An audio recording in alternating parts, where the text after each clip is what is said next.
देखिए जी, जीबी की तकरीर और कश्मीर की तकरीर में सब 2 अल्फाज का फर्क था। जीबी में उन्होंने कहा मुझे क्यों निकाला जी, और यहाँ पर मियां साहब ने फरमाया कि मुझे वजीर आजम बना दें। जब उनकी तकरीर में सुन रहा था तो मुझे 7 फरवरी के अखबारात की वो सुर्खियां लीटें नजर आ रही कि जब 7 फरवरी को 8 फरवरी को इंतखाबात थे और 7 फरवरी को तमाम अखबारात में लीड्स लगी हुई थी वजीर आजम नवाज शरीफ। ठीक है, एक वक्त तो उन्होंने वजीर आजम उस वक्त बन के कबूतर भी उड़ा दिया गया, उससे पहले वो सारे मामले ठीक हो गए। और आज उन्होंने इजहार किया है कि अगर वजीर आजम मुझे बना दिया जाए तो मेरा ख्याल है कि इसमें कर देना चाहिए। अगर कोई इनका शख्स है तो उससे इस्तीफा लेकर मियां साहब को वहाँ पे इलेक्शन लड़ा देना चाहिए। आप वोट वहाँ पे मुंतकिल देखें। हमारी वजीर आला साहबा ने कहा कि मैं कश्मीरी हूँ जी, मेरी सोच भी कश्मीरी, हर चीज मेरी कश्मीरी है जी जी। तो कश्मीरियों के इलेक्शन लड़ना चाहिए। देखें, मियां साहब की ख्वाहिश है वजीर आज़म बनना और उसी वजीर आज़म बनने के लिए वो पाकिस्तान आए थे और यहाँ पर उनके साथ हाथ हो गया। अब वो कश्मीर है तो कश्मीर का वजीर आज़म उन्हें बनना चाहिए। पाकिस्तान की सियासत में उनका एक नाम है और एक ख्वाहिश जो होती है ना इंसान की, उसे पूरा करना चाहिए। नहीं, उन्होंने इसीलिए बता दिया है कि उन्होंने कहा मुझे क्यों निकाला। नहीं राना साहब, उन्होंने वैसे कह दिया तकरीर में ही, उन्होंने कह दिया खिताब में ही, मेरा ख्याल है उनको शायद रियलाइज हुआ, उन्होंने कह दिया कि मैं मजाक कर रहा हूँ। उन्होंने कहा कि ये ना हो कि वाकई मेरी ख्वाहिश मैं कौन सा वजीर आज़म बना रहा हूँ, हम भी मजाक कर रहे हैं।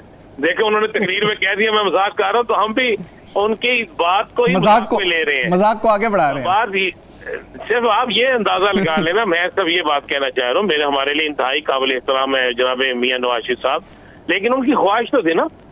हमेशा इंसान यही कहता है कि मैं मजाक कर रहा हूँ, लेकिन ख्वाहिश थी कि मैं वजीर आज़म बनूं। उन्हें कहना चाहिए था वहां पे कि मेरा दिल करता है कि मैं रहूं ही कश्मीर में। अच्छा, ये बात उन्होंने कहा था, कही थी, मुझे याद अच्छी तरह, जब गिलगित बल्तिस्तान में कहा था मैंने शहबाज शरीफ साहब से कहूंगा यहाँ पे काम क्यों नहीं हुए, यहाँ पे काम करें।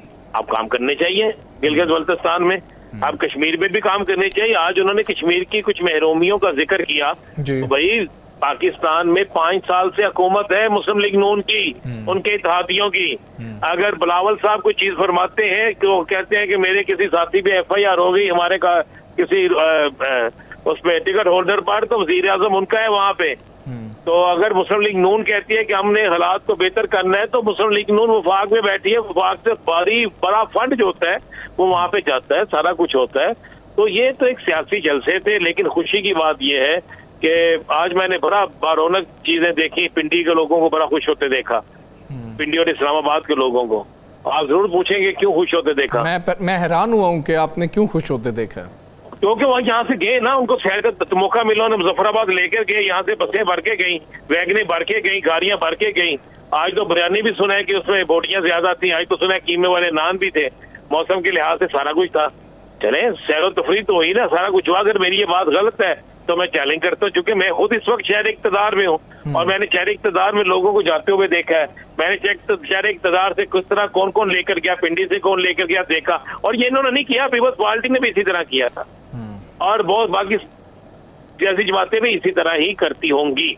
लेकिन आज की तकरीर से मुझे सबसे जो चीज लगी है कि मियां साहब आज दोबारा सियासत में आ गए हैं और अब मियां साहब को एक जलसा जाके बलूचिस्तान भी करना चाहिए ताकि वहाँ के हालात भी बेहतरी की तरफ आए। मियां साहब का कौमी सियासत में बड़ा अहम रोल है।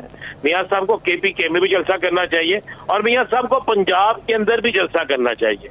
मियां साहब को सिंध में भी जलसा करना चाहिए। मियां साहब को एक्टिव रहना चाहिए। मियां साहब पाकिस्तान की सियासत की एक अलामत है और मियां साहब ही जाके आम आवाम जो है ना उनको सहूलत दे सकते हैं। देखें, लोग इस वक्त महंगाई की चक्की में पिस रहे हैं।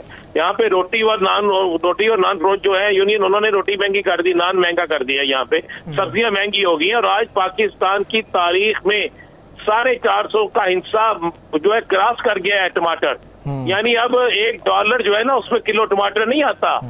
पहले होता था $1 बहुत है, तो $1 यानी $100 सॉरी, उसमें आप देखें ना डॉलर की कीमत क्या है। डॉलर कितने का है? 282 का डॉलर है, $100 का। तो $2 होंगे तो 1 किलो टमाटर आएंगे। टमाटर इतने महंगे हो गए हैं और उसके बाद आप देखें ना हम कितने तरक्की याफ्ता हो गए हैं कि अब तो हमारे यहाँ पे बैंगन जो है वो भी नायाब हो गए हैं। हमारे यहाँ पे आलू भी महंगा हो गया है। हमारे यहाँ पे फल तो खरीदना तस्वुर से बाहर था ना। तो मुर्गी का गोश्त जो है आज उसने भी 600 से ऊपर छलांग लगा दी है। वो तो इस तरह भाग रहे हैं जिस तरह पता नहीं वोटर आगे पीछे भागते हैं। तो ये सारा हिसाब शुरू हो गया है। तो आज खुशी का दिन है मुस्लिम लीग नून के लिए, इसलिए कि आज की तकरीर से एक पता चल गया। जरा आप कागज पे ना पेंसिल पकड़ के लिख लीजिएगा, कश्मीर के अंदर मुस्लिम लीग नून और तहरीक इस्तेहकाम पाकिस्तान की हुकूमत बनेगी, ये लिख लीजिएगा जरा। अच्छा, बस पार्टी को भी थोड़ा सा शायद हिस्सा कहीं मिल जाए। और आज मुस्लिम लीग नून ने वहाँ पे जलसा किया है, मियाँ साहब की शान शान जलसा हुआ है।